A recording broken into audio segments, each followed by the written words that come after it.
Okay, so different delivery methods that you're going to be using for your course. So where content is what you're teaching, delivery methods are how you're going to teach it. Basically, how do you get it from your head into your student's head? So I'm actually going to explain this by showing you the features of an online school, because that's the context that we're working in, and I want you to start getting an idea of the different ways that you can start sharing your information. Now, as I've told you, the number one most effective way for teaching an online course is via video.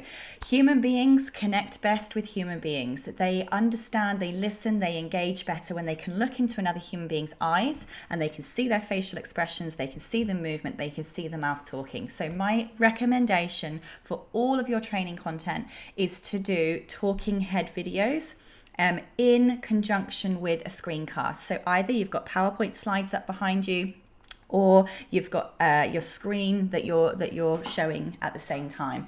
That's how I'm doing all of these. You've got the combination of stuff you can look at, I can demonstrate things, and there's a human being literally looking you in the eye.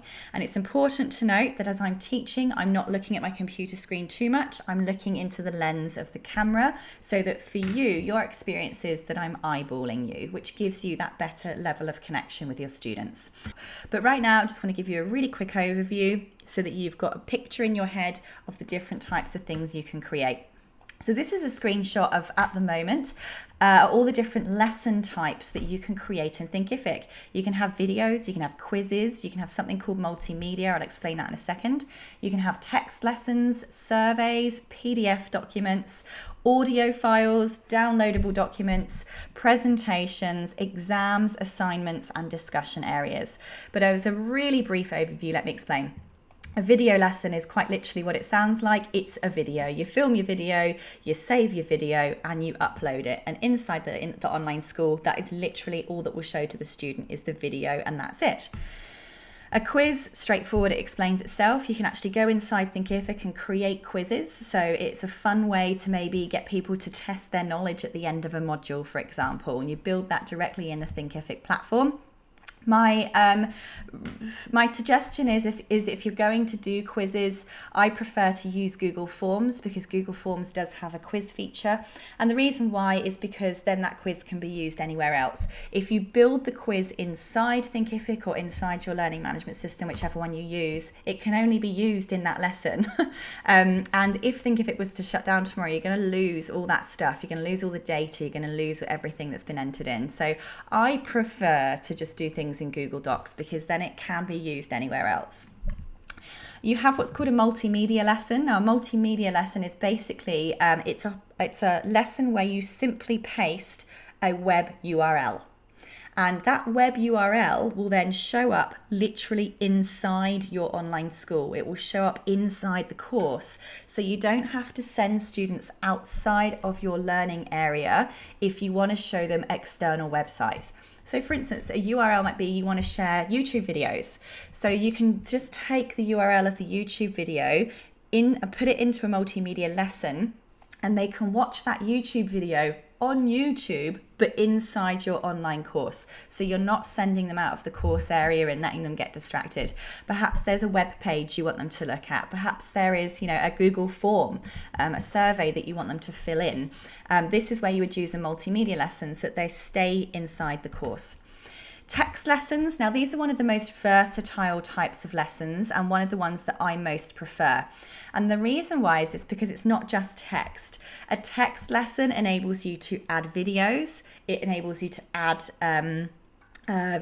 pictures, images, text, hyperlinks, tables, everything. So I love this one because you can text and type in the lesson title, then have your video, then have some explanations or a description or something underneath. You can have some screenshot demo photos, whatever it might be. So I just find it a really versatile type of lesson, and I use that mostly. That's the one that I most use, and you will see that when you look at my online videos, is that there will normally be a video and then some kind of text or something before and after it. Surveys, these are good to use, for instance, if you want to find out a bit about your students when they start the course. It could be used for like a pre-course survey, an end-of-course survey. Again, same applies to the quiz. I'm going to say if you're going to do surveys and things like that, why not just use Google Forms where you own the data? You can use that survey everywhere else. It doesn't belong inside Thinkific then. You can use it for other purposes. A PDF lesson is any document that's saved as a PDF. Instead of them having to download it and open it up on their device, it will literally show already opened in their screen. So this will be good if you've got students that might not have, computers that are preloaded with PDF viewers or something. It's just a nice visual way for them to see something presented that will just automatically show on their screen. Audio files is quite literally an audio file. This is great for people who, maybe you have meditations that you want people to listen to, language courses, music, whatever it might be. It literally just is an upload of an MP3 file and it will play the audio. Another cool thing you can do with your online course videos is you can extract just the audio from your video. So you could have everything in video and you can have everything again in audio for those that prefer to just listen to content when they're on the run. Maybe a lot of your students, commute a lot and are constantly in the car or traveling on the train. They might prefer to just have the audio version of your online course. So that's good for that. Download lessons, quite literally a download, absolutely any file you could possibly imagine. You upload it into your online school and they can download that file or that document. Easy. Presentation type. Now, in Thinkific, this is basically where you can upload a PowerPoint presentation and it allows you to record your audio, your voice over the PowerPoint slides from directly within Thinkific. And then when the student presses play, it's your voice talking over the slides. Really good if you don't have any kind of video editing software. Really bad if you want to repurpose that content anywhere else because you can't download it. It can only be played where you saved it inside the Thinkific platform.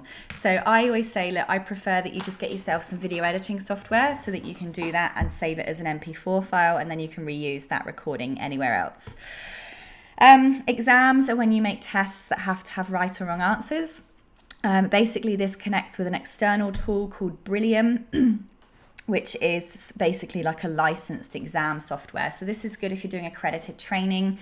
Only use exams if you have to do exams. Never make a student do an exam that doesn't have to be done because no one likes exams.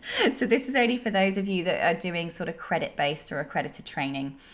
Then you have assignments. So this is good if you've got students that need to submit something for you to review and look at. Maybe they've done some project work, maybe they've written something that you need to have a look at. They basically upload it here. It comes through to you. You can review it and provide feedback.